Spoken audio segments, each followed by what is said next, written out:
Everybody ready? Let's, so why don't you lead us in the flag salute then?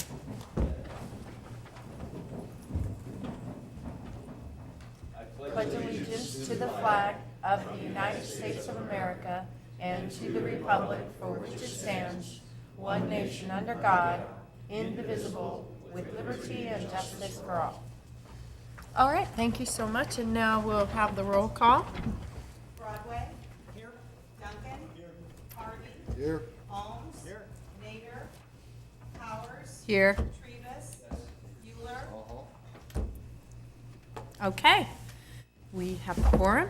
So now I will entertain a motion to go into closed session, and the name of the case is Sierra Club versus Caltrans PCTPA et al., Sacramento County Superior Court case.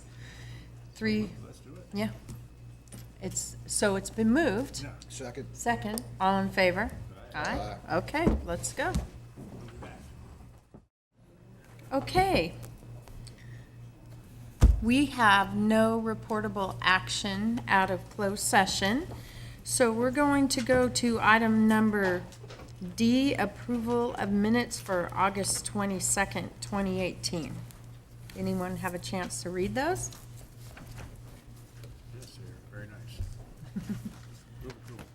nice. I have a motion and a second. All in favor? Aye. Okay, next is a agenda review, and the director has one item you want to remove. Yes, Madam Chair, we would request that you remove item K on the funding strategy for South Placer County and move that item to October 24th. Reason being that two of our regular members were not able to attend the meeting today, both of which are in the proposed South County District, as well as FSB, the firm that we're recommending, had a prior business engagement on the East Coast that they were not able to reschedule. This will not have any delay or impact on the project, as we plan to start in earnest around election time anyway. So we would recommend that you move this item until the next meeting. Okay, anyone have any other agenda items? Okay, so if everyone's in favor of that, the agenda stands with item K being removed. Now is the time for public comment. Do we have any public comment? Madam Chair, under public comment, I'd like to introduce our new Public Information Officer for Placer County, Wendy Williams, back there.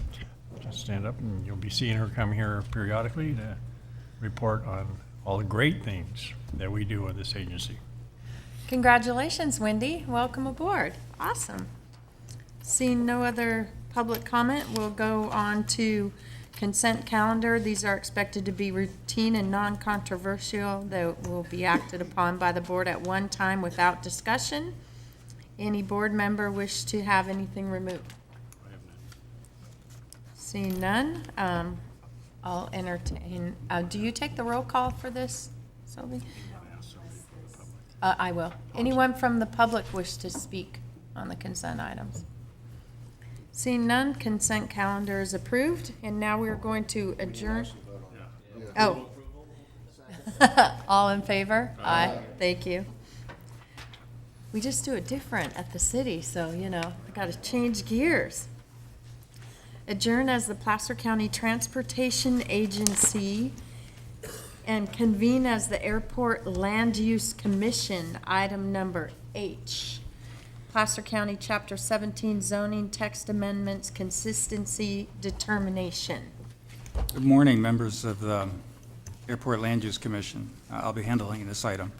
We're asking the commission today to conduct a public hearing regarding consistency of Placer County's proposed Chapter 17 zoning text amendments with respect to the Placer County Airport Land Use Compatibility Plan.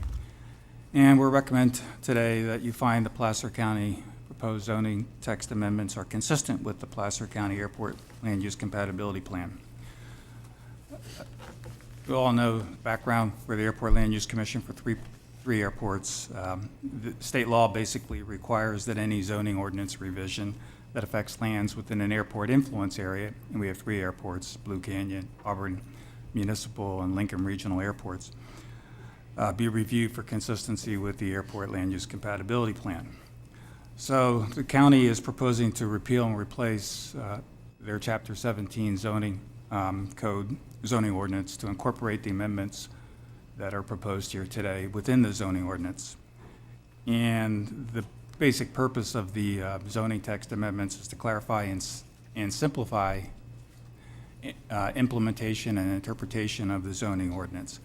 And it's also the county's attempt to update the zoning ordinance, basically to make it conform with current planning practices, basically modernize the zoning ordinance, to 21st century planning. And so the Planning Service Division is requesting that the ALUC, the Airport Land Use Commission, review the zoning text amendments to determine whether the revisions are consistent with the Airport Land Use Compatibility Plan. And the full text of the amendments, well, the full zoning ordinance, and then with the strikeout and the highlights within the zoning ordinance, covers well over 300 pages. So we did not print that out. It is available at the Placer County offices, as well as PCTPA offices, and it can be downloaded at the website that we reference in the staff report. I have provided a summary that's attached. So in terms of public notice, we're required to provide public notice 10 days before the public hearing, today's public hearing, and that was published in the Auburn Journal and the Lincoln Messenger. The Blue Canyon Airport is covered by the Auburn Journal. And notice was also published on our website and was distributed to interested parties. A list was provided by Placer County Planning Division staff, as well as we have a list of interested parties with respect to Auburn and Lincoln and Blue Canyon airports. And I believe you have a blue sheet today that is an email from Larissa Berry. And Ms. Berry could not be here today for the public hearing, but did provide some comments with respect to the proposed zoning text amendments. Those comments probably have more bearing on how the ordinance moves forward within the Placer County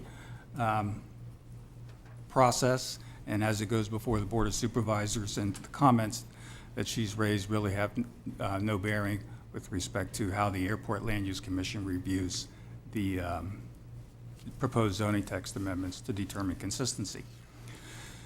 So as I noted, the purpose is to simplify implementation and interpretation of the zoning ordinance, modernize the code to reflect current planning practices, and it's a mandatory referral because the state law requires that zoning text amendments, revisions that affect lands within the airport land use area come before this body.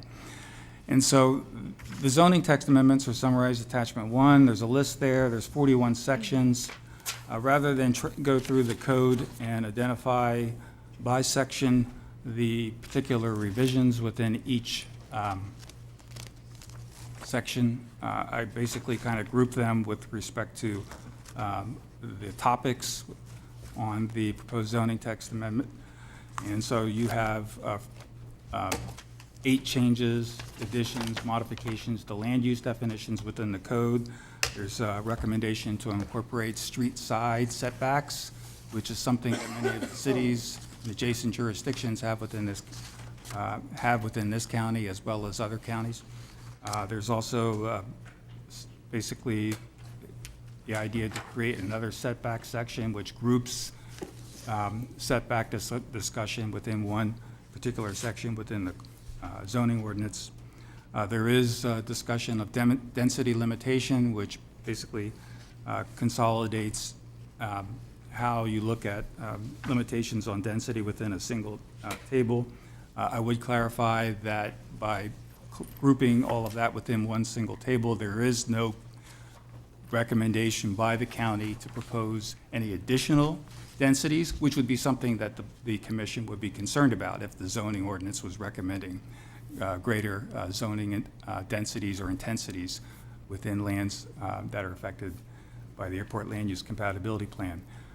There's a change to how building height is measured. Basically, it's from approved grade rather than natural grade. There is a change to how antenna and communication facilities are looked at. Will now require that cellular towers, as an example, will be, at a minimum, require an administrative permit, and they will also require notice to surrounding property owners. I gathered from discussion with George Rosasco that they previously have not had that provision. There's clarification on the nuisance abatement process to designate a nuisance abatement hearing officer. There's also changes to extensions of time for administrative review permits, minor use permits, conditional use permits, and variances. And there's a new section added for ground-mounted residential solar electric generating systems. The zoning ordinance is currently silent on that, and so a section is added to address that new technology that's becoming more popular. And so with all of that, although the amendments before you today constitute a mandatory referral to the Airport Land Use Commission, the changes, as I summarized, are minor and really have no impact on airport land use compatibility and don't conflict with the airport land use compatibilities plans with respect to safety, noise, height, and overflight activities. And the proposed zoning text amendments will not result in any new permitted development at a density or intensity that's greater than what is already permitted under the existing land use code, and won't result in any environmental impacts or any significant modifications to land use. And so with that, the Airport Land Use Commission has three choices with respect to reviewing this consistency. One is you find it consistent, two, you find it inconsistent, or three, you find it consistent subject to conditions. The staff is recommending that you find the zoning text amendments as proposed consistent with the Airport Land Use Compatibility Plan. We do have George Rosasco here today from Placer County, in case if there are any technical questions on the zoning code that will go beyond me.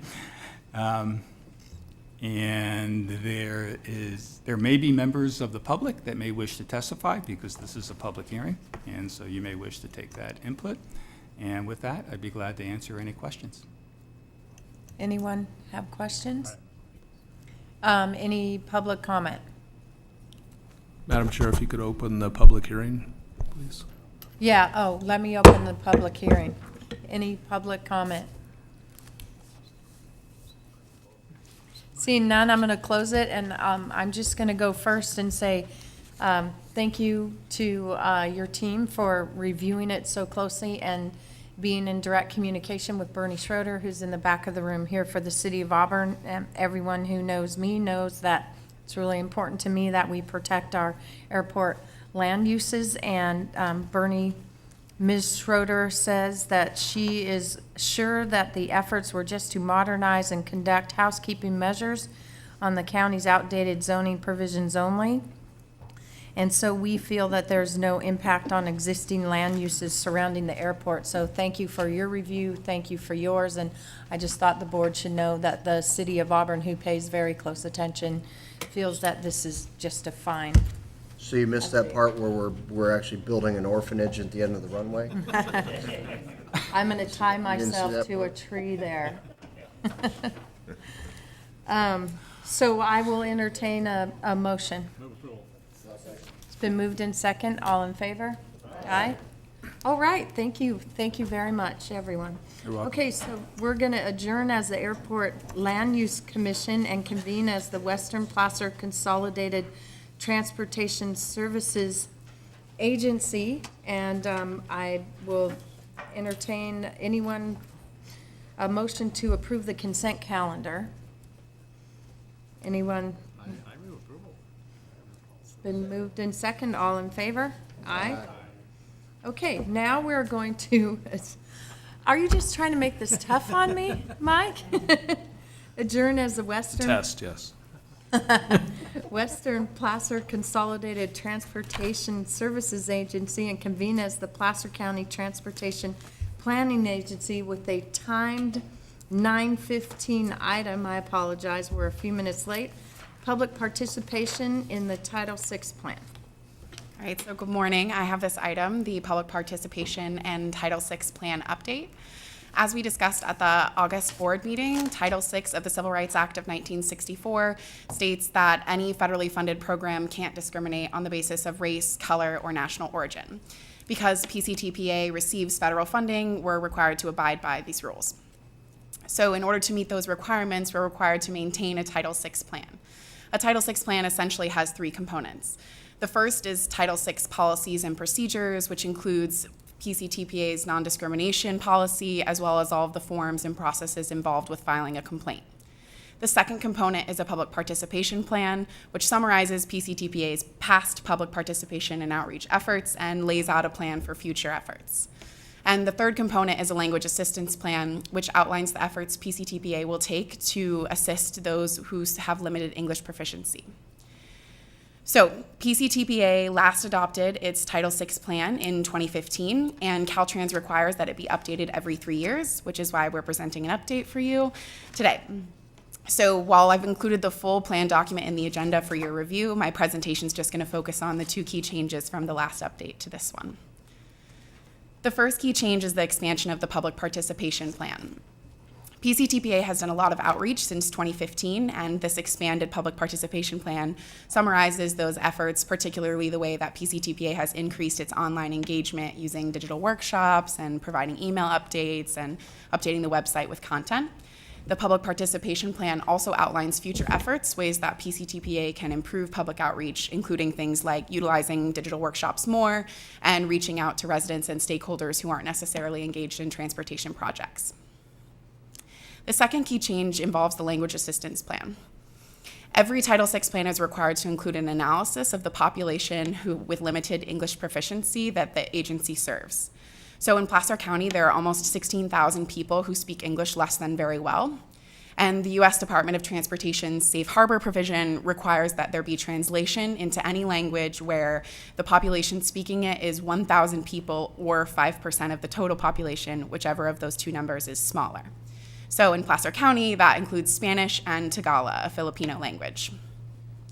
So due to this growing population of people with limited English proficiency, PCTPA's Title VI plan in this update includes a language assistance plan for the first time. This language assistance plan just outlines a couple of small steps that PCTPA can take to improve its accessibility to these vulnerable people who don't speak English well. Things like offering interpretation service with 72 hours advance notice and providing training for staff on Title VI policies and language assistance services, and continuing to monitor and update changes to the limited English proficiency population so that the services that we provide can be updated as necessary. So after doing this update and we provided notice of a public hearing regarding the update to this plan, staff is recommending that the board conduct a public hearing following this presentation and then adopt the public participation and Title VI plan. It was already submitted for approval to Caltrans, and they just made one minor text edit. So should you approve the update to the plan, the staff will then submit it to Caltrans and we'll be good to go for 3 years. So I'm now happy to take any questions if you have any. Any questions? Any public comment? Public hearing, let me open the public hearing. I'll have it right and then I'll be done. I'll close the public hearing and bring it back for action. Move approval. It's been moved and seconded, all in favor? Aye. Opposed?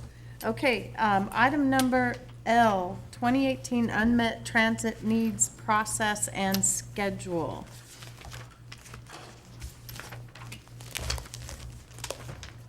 Good morning, Madam Chair and Board of Directors. I'll be taking this item. So with the presentation this morning on the Unmet Transit Needs Process for 2018, this will serve as a kickoff for this year's cycle. And many of you who are familiar with this process, but for the public who may not be, the Unmet Transit Needs Process is a requirement of ours on behalf of the Transportation Development Act. It provides funding for transportation and transit services within Placer County.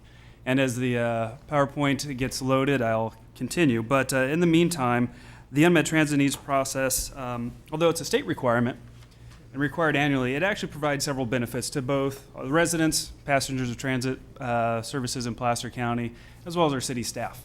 It is the one time a year where we conduct a concerted effort to reach out to the public to see how these services and programs work in Placer County.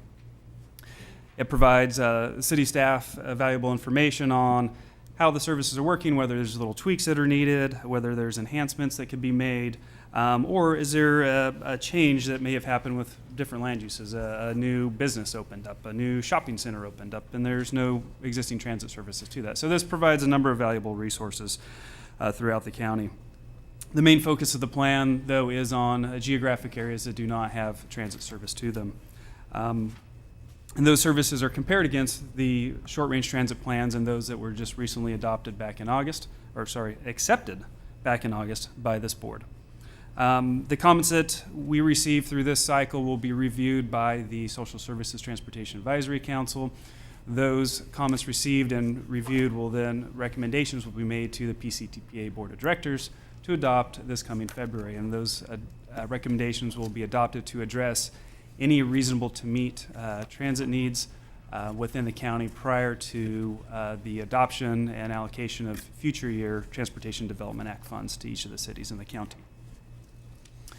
Now, I know we're all still very familiar with all the efforts that occurred over the last year with our short-range transit plans updates, and we did, through that process, come up with about 2,600 emails and participants who were engaged in the process, and will continue to utilize those individuals and reaching out through this process for the unmet transit needs.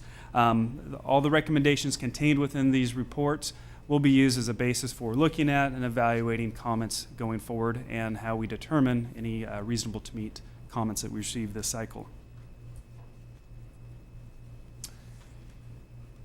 And being that it is a outreach-driven process, there's no one metric or no one way that we reach out to the public. We have to use a variety of different measures to get out to them to spread the word, especially in this day and age of digital media. We're constantly bombarded by news and social media of various kinds. So we will be placing ads in each of the newspapers within Placer County. Those ads will run before our 4 workshops that we have coming up that are listed on the screen for you. In addition to that, social media will be utilizing that, our stakeholder database that we've compiled. We also share this information and flyers with our social service partners within the county, and I know each of those, such as Placer Independent Resource Services, has been a great partner in sharing this information. So they have another stakeholder database of probably a few hundred people that they additionally share this with. In addition to these 3 public workshops that we'll be hosting, one in Lincoln, the other in Tahoe City, here in Auburn at the City Hall, we'll also be hosting a public workshop. So in addition to those 4 different public opportunities, the online surveys will be available, and we continue to receive most of our input through those online avenues. But we also will be making educational presentations to a variety of social service agencies who are interested in this topic. So to close out and summarize the unmet transit needs cycle for this fiscal year, today begins the comment period. Later today, those stakeholder emails will go out, our online survey will be available, and social media posts will begin going out. We'll wrap up with a public hearing October 24th at our next Board of Directors meeting, and close the comment period October 31st, just following that public hearing. We'll take the remaining month of November and December to review each of these comments. When we go through these comments, we look at whether or not that comment can be addressed by public transit. Is there public transit service available to address that person's comment? Oftentimes we find out there is. It's just an understanding of what is available, what's not available out there. So each comment gets their due time to be reviewed, and we provide a specific response to each of those comments. So we'll take that period of time. We'll review those comments and any recommendations with our Social Services Transportation Advisory Council in early January, and be bringing the draft report back for adoption to this board in February. So with that, I'd be glad to answer any questions you may have about this upcoming cycle or any suggestions you have to improve on our outreach process. Any questions? I'll open up the public hearing and any comments from the public. Madam Chair, this is not a public hearing, but we'd be glad to take any comments. And my apology for changing it up on you. It's okay. Like I said, I'll get it right and then, okay, so information only, thank you. Moving on to Executive Director's Report. Good morning. Just a few quick items to bring to your attention. In regards to the Airport Land Use Commission, in the coming meetings, we will potentially have before you a update of the Auburn Airport Plan, and also related to that, we are working with the City of Auburn and Placer County, who's working on the DeWitt Center Master Plan to coordinate those activities. So we're going to be asking those two entities to meet in a project development team type of format, to have those items and issues worked out as much as possible before we bring that to you. So that'll be something coming to you in future months. Wanted to let you know that we did complete, on the second item to bring your attention, the SB1 transparency report. We completed that report as requested as we requested by the board, and the board gave us direction. That transparency report was placed on our website and also distributed to the public works staffs throughout the county. The third item, a little more substantive in regards to the funding strategy. Although we continued item K today, what we would like to do is propose, as we discussed at the last time we discussed the funding strategy, is to schedule a special meeting of the board following the November election to give direction to the staff and also to the consultant team on which direction we should head with that funding strategy, talking about messaging and that. And so we're targeting a evening special meeting for November 14th. Solvi will work with you to look at your calendars, but that's the date that we're tentatively identifying at our offices for a special meeting of the board to discuss that funding strategy. The last couple items I have for you in regards to the MTP. There's been quite a bit of activity, the SACOG MTP process. There's been quite a bit of activity at the SACOG transportation team, land use team, and board of directors. Some of the Placer County's representatives on the board of directors have expressed a continued interest to have a regional meeting on the MTP. And so we are working with the city managers and the county administrator and others to potentially look at utilizing the next City-County Leadership Association dinner as a venue for discussing the MTP as well as the funding strategy and possibly a speaker related to transportation. The timeline that we're targeting for that is the last week of November, with Thanksgiving being early this year. We've tentatively looking at the dates of November 28th or 29th for that function. And again, we'll still work with you on your calendars to see if that's a clear date for you. The last item, which is actually great news for